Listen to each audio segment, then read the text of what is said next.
Mga rabi tayo amin kakabsat. Iti ako, iti kanayon nga may daydayaw, iti dayto nga rabi tiyempunan nga pagbingay-bingayan tayo. Iti napateg nga sasauna iti dayto nga rabi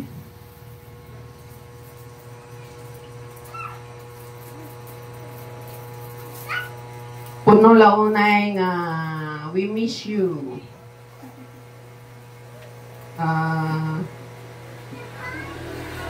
Nailiw kami kada kayo kakabsat. So nga isubli tayo manen na dati na raramidin tayo. Amen? Pag nantikas takat kanain tayo nga kakadwa hantayo nga mamis iti may sakan na isa. Amen. Ilocano po tayo ngayon. Ang ating pag-uusapan po sa gabing ito ay makukuha po dun sa Philippians chapter 4 verse 8 to 9. Ang sabi niya doon sa verse 8, fill your mind with those things that are good and that deserve praise, things that are true, noble, right, pure, lovely, and honorable.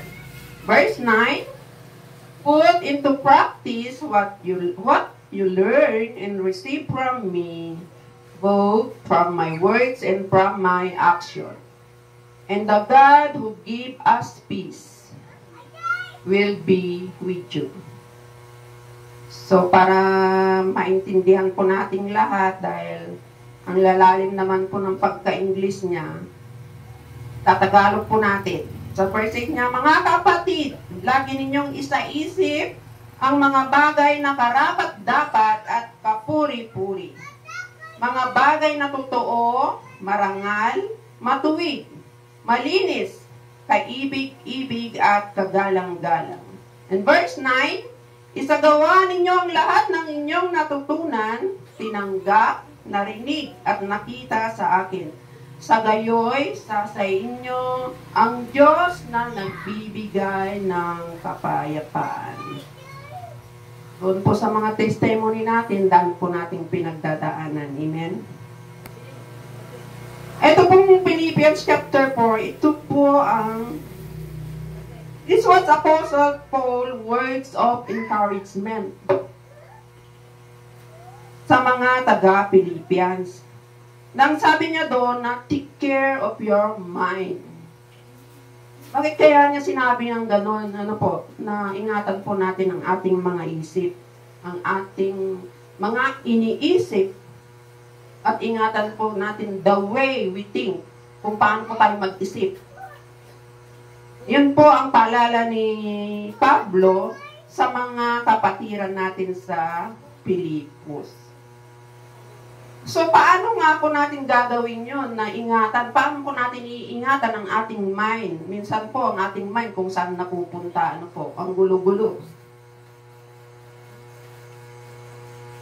How to encourage our mind when things are not going well? Lalo na kung may mga nangyayari sa buhay natin, agkakanak.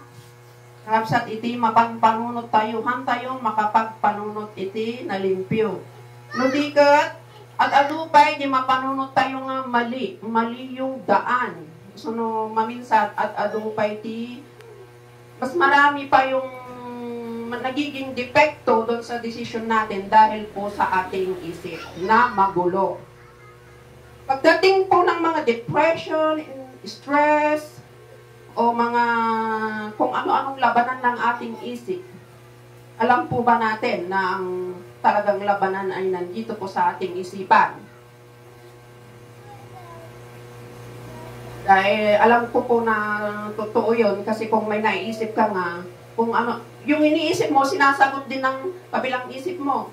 Parang naglalaban. Di po ba? Nararanasan nyo yun na nagdadalawang isip ka, hindi lang dalawang isip, tatlong isip pa. Kaya doon po talaga sa isip nangyayari yung talagang labanan. Kaya po, sinasabi ni Apostol Pablo na ingatan natin ang ating isip. Dahil, madalas po dito po tayong nananalo kung tama yung way of thinking natin. Madalas din po, dito rin po tayo natatalo kung mali po the way of our thinking. So, how to encourage our mind? Ang pag-uusapan po nating tema ngayon ay bibigyan ko po ng true peace. Tunay na kapayapaan. Sa panahon ngayon, mga kapatid, di po ba nakakatakot na ang nangyayari sa mga iba't ibang lugar? Aksidente dito, aksidente doon. Sa ibang lugar po, may mga war. Kahit sino po sa atin ay may kaba, may pangamba, may takot. Na we think it's normal dahil tao lang po tayo na nangangamba, natatakot sa mga nangyayari sa paligid natin. Though dito sa area natin is medyo safe pa, pero kung nakikita po natin sa Facebook yung mga nangyayari around the world, talaga pong nakakakangamba. Lalo na po kung wala kang Diyos. Amen? Dahil tayo nga po na nag-claim na may Jesus tayo, nangangamba pa rin po tayo, may takot pa rin po tayo. Ano pa kaya kung wala kang Panginoon? So, ayun nga po, ang mundo ay nagiging worse. Ang daming mga aksidente, mga awayan. Kahit sino po ay magkakaroon ng takot. Pero huwag po nating kalilimutan, mga kapatid, na sa likod ng mga pangyayaring iyon sa paligid natin, ay pwede pa rin po tayong magkaroon ng kapayapaan sa ating puso. Yung tunay na kapayapaan na hindi po pwedeng ibigay ng mundong ito, kundi yung tunay na kapayapaan na binibigay lamang, unang gagaling lamang sa ating Panginoong Jesus. Amen? Yun po ang i-claim natin, o yun po ang ano ba sa Tagalog yung we wish ba na yun ang maangkin nating kapayapaan, hindi po yung kapayapaan na nanggagaling sa mundong ito, kundi yung kapayapaan na manggagaling lamang kay Jesus. Kaya paano po natin makakamit yun, mga kapatid? Yung paano po tayo magkakaroon ng kapayapaan na nanggagaling kay Jesus? Number 1, have a positive mind. Positive thought. The way we think, positive lahat po. Nakadalasan nga po, nag-iisip tayo, puro negatibo. Kaya si Pablo po, gusto po niya na palagi po tayong mag-isip ng positive. Ang sabi po niya doon sa verse 8 natin na, fill your mind with those things that are good. Amen? Yun lang po ang lagi natin isaksak sa ating isipan, yung mga mabubuti. Mabubuting bagay. Yung kahanga-hanga, kagalang-galang, o kapuri-puri sa Panginoon. Nang sa ganun po, maalagaan natin ang ating isipan. Kung nag-iisip ka ngayon ng problema, mga kapatid, may problema ka, nag-aalala ka ng kakainin mo tomorrow, kinabukasan. Ano po ang sabi niya sa Matthew 31? Basahin po natin. Kaya huwag kayong mag-alala na baka kayo kapusin sa pagkain, inumin o damit. Hindi ba't ang mga intel o ang nababahala tungkol sa mga bagay na ito? Alam na ng inyong Ama na nasa langit na kailangan ninyo ang lahat ng ito. Ngunit higit sa lahat ay bigyang halaga ninyo ang kaharian ng Diyos at ang pamumuhay ng ayon sa kanyang kalooban at ibibigay niya sa inyo ang lahat ng mga bagay na ito. Lagi po nating naririnig ito sa mga sermon na huwag po tayong mag-alala sa kakainin natin kinabukasan. Para po hindi po at katanadya pang panunutan natin. Isipin lang po natin yung today. Yung mga kapuri-puring bagay sa Panginoon sa araw na ito, bahala na po bukas. If you have Jesus, bahala na po siya bukas. Dahil alam na po ng ating Ama ang kailangan natin. Kung natatakot ka sa mga nangyayari sa paligid, kapatid, di po ba laging sinasabi ng Panginoon, come, do not fear. Sabi ng Panginoon. Amen? Kung naiinggit ka sa iba, amen? Lagi po yun. Pag naiinggit ka, syempre yung mind mo at kakanat. Amen? Kaya wag po nating ilagay sa isip natin yung inggit sa kapwa. Kung nagsiselos ka, normal po yun na may nagsiselos. Pero wag po yung pagsiselos na sirain niya ang right mind mo. Marami pong gumugulo sa isipan natin na hindi na po natin natitake care ang ating mind. Kaya sabi ni Pablo, have a positive mind, thought, and thinking. One way po to encourage your mind is to divert your mind into positive things, the words of God. Anong sabi niya doon? Whatever is true. Example po, kung namumroblema ka nga, wala kang kakainin. Hindi mo ma-solve yung problema mo. Ano pa yung sabi ng salita ng Panginoon? Sa Diyos, walang imposible. Amen? Sa Diyos, walang mahirap. Sa Diyos, kaya niyang gawin lahat. Yun po ang igamot natin sa mga alalahanin natin sa araw-araw na wala nga pong imposible sa ating Panginoon. Ilapit mo lahat sa Panginoon ang iyong alalahanin, ang iyong problema, ang nararamdaman mo na inggit, selos sa iyong puso. Ilapit po natin sa ating Panginoon dahil wala pong mahirap sa ating Panginoon. Amen? Amen. Kaya kung minsan sumusuko na po tayo, sinasabi mo sa sarili mo, ayoko na. Dahil hindi mo na po kaya yung problema mo. Pagod ka na, hindi mo na kaya. Hindi po totoo yun. Nililin lang ka lang po ng kaaway na hindi mo kaya. Huwag mong kalimutan na ikaw ay may Jesus. Amen? Yun lang ang ipangtapat mo pag hindi mo kaya yan, sinasabi ng kaaway. Sabihin mo, may Jesus ka, may Panginoon ka sa iyong buhay. Yun po ang katotohanan na nasa salita ng Panginoon. Declare mo who is God in your life. Amen. May Diyos po ba tayo sa buhay natin? Amen. Amen. Amen. Encourage yourself, your mind. Sabihin mo, kung wala kang pangangailangan bukas, my God will provide. Kunang kabsat, tay sumti ko na sa una nga, i-provide na iti kailangan. Amen? Just claim, declare. I-think positive mo na God will provide. My God will bless me. Kunang kabsat. Walang imposible sa Diyos. May plano ang Diyos sa buhay ko. Yun po ang lagi nating isa-isip. Hindi po yung mga problema, dahil yung mga problema, lagi lang po andyan yan sa tabi natin. Anytime po, papasukin ang iyong mind.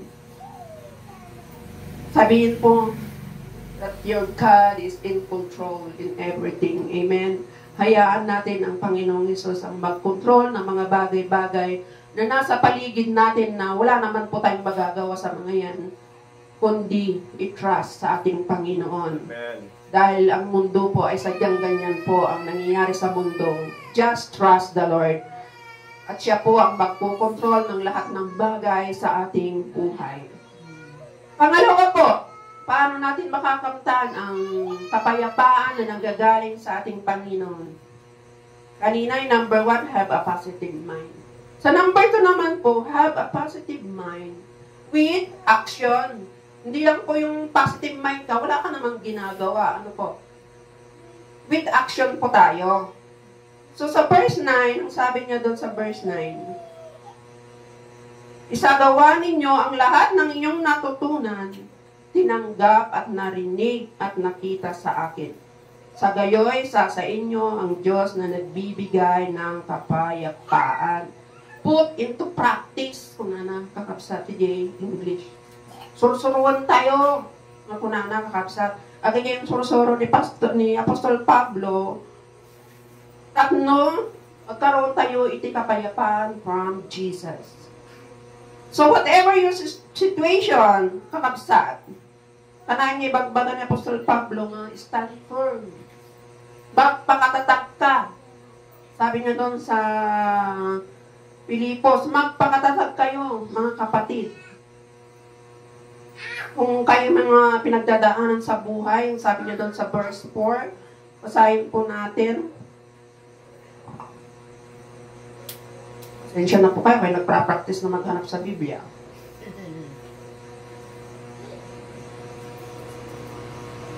Kaya may mga sinyalis po. Ang sabi niya doon sa verse 4, kung may pinagdadaanan nga po tayo mga kapatid, magalak kayong lagi sa Panginoon. Inuulit ko, magalak kayo. Saan kayo nga magalak na problema ang kabsa? Katawa kata? Pero yun po ang sabi ni Apostol Pablo. Lang na lagi tayong magalak sa Panginoon. Inulit pa nga niya na magalak kayo. Ipadamanin niyo sa lahat ng iyong kabutihang loob dahil malapit nang dumating ang Panginoon. So nga, oray no dati problema, oray na ti sang nubigat kabsat. Misong kalata. Amo tangi dyan katao, katakabsat adi danto pati baga nga. Misong kalata. No, damasabat mo magamit ni suutan, hay kabsat. Baka dati may pabulod mo nubigat. O, malay mo. Di po ba? That God will provide yung kailangan mo nga po. Ngayon po, gagamit po ang Panginoon. Hindi ka naman po makakapulot dyan sa kalsada ng pera o bigas. But God uses another kapatid to provide your needs. Amen? Ayun nga po sa verse 6, kung kayo nag-aalala sa mga bagay-bagay, yun din po ang sabi niya, huwag kayong mabalisa. Sabi din po niya dito sa chapter 6, tungkol sa anumang bagay. Doon na tayo nung maminsan, nadadala yung cellphone tayo, kasi tunay nga alboroto tayo. Amen? Kung ano mga bagay ang pagdudukutan tayo ngay, kakabsat. Uri ang sinasabi ng mga bagay. Madadal aji simpa, iti panunod tayo. So ako na Apostol Pablo, take care of your mind, tadi kang tupatagbagtit. Amen? Ang nadan tayo, di panunod tayo kakabsat, ang tayo nga baybayang sumiksik, ijay ibagbagati kalaban. Panay nga dagijay, kapuri-puri sa Panginoon iti, kan kinapudno, ibagbaga niya po iti saksik tayo jay, panunod tayo. Amen. Tapnon, maalagaan tayo iti panunod tayo. Sa halipingin ninyo sa Diyos, ang lahat ng inyong kailangan, kuna na matijay kakabsat, isungan na, iti pagdanagan tayo kuma. Nyawan ti saang tayo nubigat. Tatlong ti kasta, maingatan tayo jay, mind tayo. Iyay to tayo amin kiniapo. Tingin ninyo sa Diyos ang lahat ng inyong kailangan sa pamamagitan ng panalangin may pasasalamat at ang kapayapaan ng Diyos na hindi maunawa ng tao ay siyang mag-iingat sa iyong puso at pag-iisip. Amen? Ibigay lang po natin lahat sa Panginoon nang sa ganun po, maayos-ayos naman po yung isipan natin. Hindi po tayo naguguluhan. Yung puso po natin, hindi po tayo magkaroon ng sakit sa puso, kakaisip. Amen? Amen. At doon nga po sa verse 7, yung po ang sabi niya na, at ang kapayapaan ng Diyos ay sa inyo. Napakasarap pong pakinggan na kahit na dumadaan po tayo sa mga pagsubok sa buhay, lalapit lamang po tayo sa Panginoon to have that peace of mind na manggagaling sa ating Panginoon. Remember those promises of God. Amen. Sa buhay natin. How God encourage you. How God help you in times of your troubles. Alalahanin mo po yun. Kung ilang taong ka na, ilang beses ka na bang tinulungan ng Panginoon? Isang beses lang po ba? Maraming beses na po. na tinulungan tayo ng Panginoon. Yun po ang alalahanin natin, ang isaisip natin, how God encourage you, how God help you in times of your trouble. Kaysa naman po na mapuno ka ng problema, mapuno ka ng inis sa puso mo, inggit sa puso mo, mga kapatid, depression, anxiety, inggit, selos. Kaysa naman po yun ang isaksak natin sa isipan natin. Why not? Yung mga magagandang bagay na sinasabi dito na Apostol Pablo na tayo magmahalan, magbigayan, mga ganun po. Na ang Diyos ay mabuti, na ang Diyos ay nagpro-provide, hindi kanya pababayaan. Mga yung bagay po ang makatotohanan na sinasabi ng Panginoon na kailangan isaisip natin just to take care our mind. Pagdating mo po, pag problema na, inggit na lahat na po yung nararamdaman mo at di mo na alam ang gagawin mo. Just pray in worship instantly. Amen. Huwag po natin kalilimutan na manalangin at pumuri sa Panginoon kahit na ikay dumadaan sa mga problema, mga pagsubok, kahit na nadidepress ka na, do ang hirap pong gawin na pumuri kung ikaw ay dumadaan sa mga pagsubok. Napakahirap pong itaas ang ating kamay kung ikaw po'y sinusubok ng kaaway. Napakahirap pong ibuka ang ating mga bibig para purihin ang Panginoon. Pagdating ng mga bagay na yon na sumisira sa ating isipan, huwag po nating hayaan na yung nasa isip na sinaksak ng kaaway, punta na rin sa iyong puso. Harangan po natin with the words of God. That God is good. Amen. Amen. That God will provide. Na hindi kanya pababayaan, kapatid. Ngayong gabi kung mayroon kang kinikim-kim na sama ng loob, galit sa puso mo, let go. It's not worth. Jesus is coming very soon, mga kapatid. Mas gusto mo magkaroon ka ng galit sa puso mo, sama ng loob. Hindi mo makakabit yung kapayapaan ng Panginoon. Ang pagkimkim ng sama ng loob o galit ang sisira sa iyo, kapatid. Alam mo ba, kapatid, na hindi ka malulugi kung marunong kang magpatawad. Kung ikaw ang unang magpatawad or matuto kang magpatawad. Hindi ka po malulugi, kapatid. Bagkos magkakaroon ka ng kapayapaan sa iyong puso. Gagaan ang ating kalooban pag ikaw ay nagpatawad. Opo, mahirap po ang magpatawad pag may sama ka ng loob. Pag nararamdaman mo yung galit, napakahirap pong magpatawad. Pero kung gusto mo pong magkaroon ng kapayapaan sa iyong puso, sa iyong isipan, learn how to forgive and forget. Amen? And always, ang gamot po ng mga problema na ito is to always worship our Lord. Na kahit dumadaan po tayo sa mga pagsubok na yan, just worship the Lord. Hallelujah. Kaya sa gabing ito, mga kapatid, always remember how good your God is. Remember all those good things from God. Sa mga edad-edad po natin ngayon, alam ko po, marami po tayong pinagdaan ng kabutihan ng Panginoon sa buhay natin. Yun po ang isaisip natin para maalagaan po yung mga isipan natin. Yung mga kabutihan lang po ng Panginoon, ang isaisip natin, yung mga katotohanan na kung ano ang magagawa ng Panginoon sa iyong buhay. Para po makamit natin ang tunay na kapayapaan na wala sa mundong ito.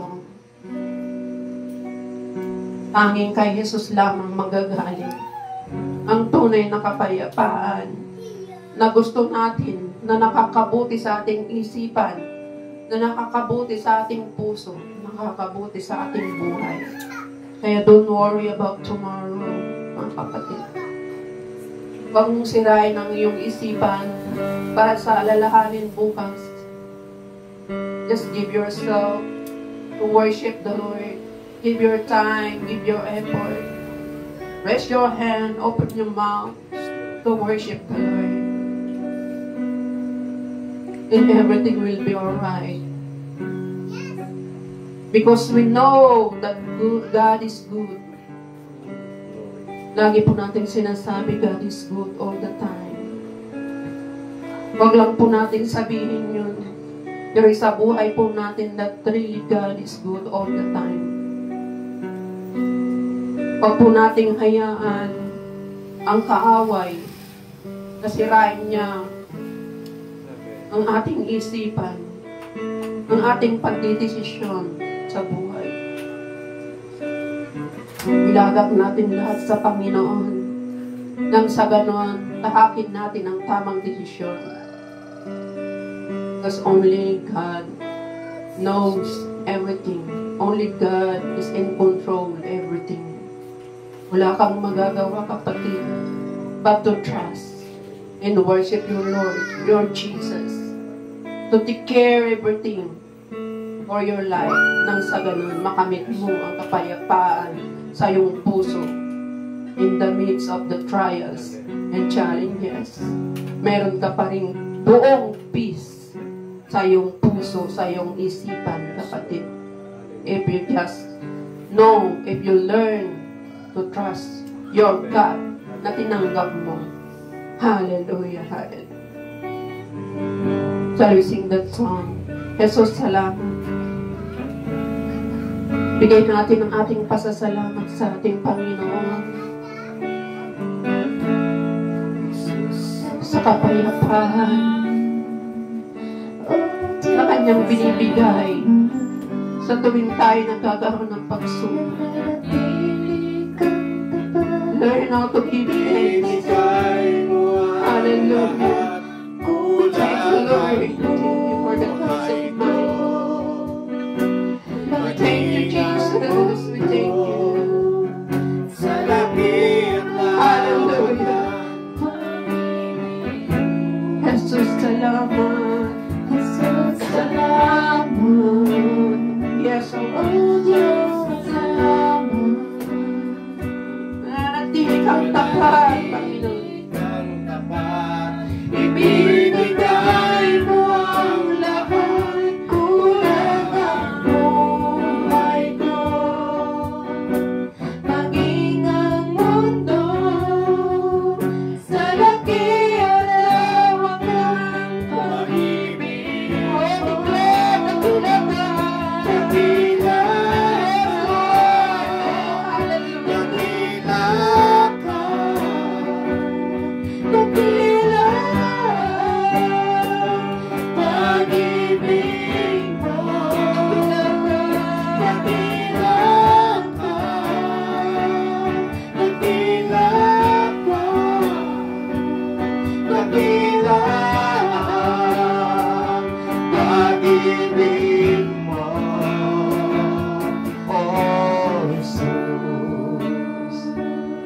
Mga kapatid, napakaganda po yung mensahe ng ating Panginoon na huwag nating hayaan ng ating isipan ay pamugaran ng mga negatibong bagay.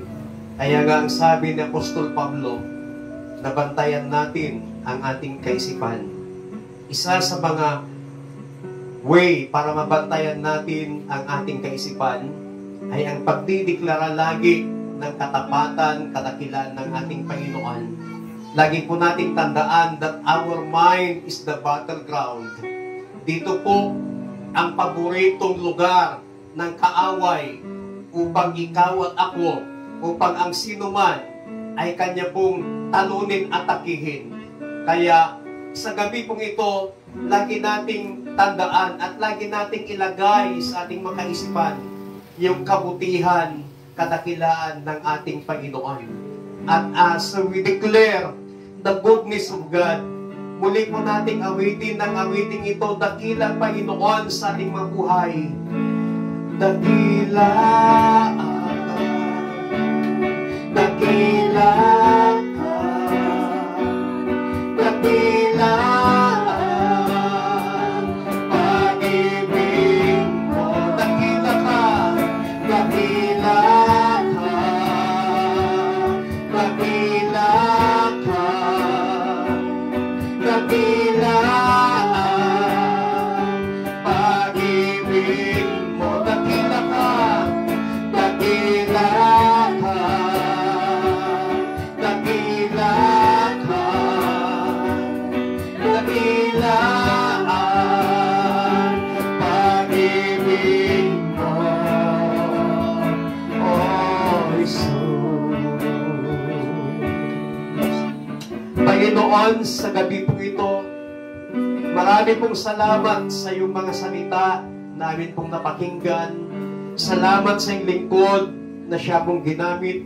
Salamat, Panginoon, dahil napakabuti at napakadakila mong Diyos namin pinaglilingkuran. May mga kanya-kanya po kaming mga pinagdadaanan sa buhay. May kanya-kanya po kaming laban sa buhay, Panginoon. Hindi po kami pare-parehas. Pero ang aming panalangin, Panginoon, through the power of your Holy Spirit, help us to guard our mind. At hayaan mo, Panginoon, na ang iyong banal na Espiritu ang siyang patuloy na maghari, hindi lamang sa aming mga puso, kundi lalong-lalo na sa aming mga isipan, Panginoon. Let the mind of Christ be our mind. Let the mind of Christ be our mind, O God. In the name of Jesus. In the name of Jesus. Panginoon, patuloy mong turuan ang aming kaisipan na ikaw lamang ang aming idideklara na Diyos na mabuti, Diyos na dakila mula sa gabi mong ito. Salamat po, Diyos, sa inyong masalita. In the name of our Lord Jesus Christ, everybody says, Amen. Palakpakan po natin ang Panginoon. Hallelujah.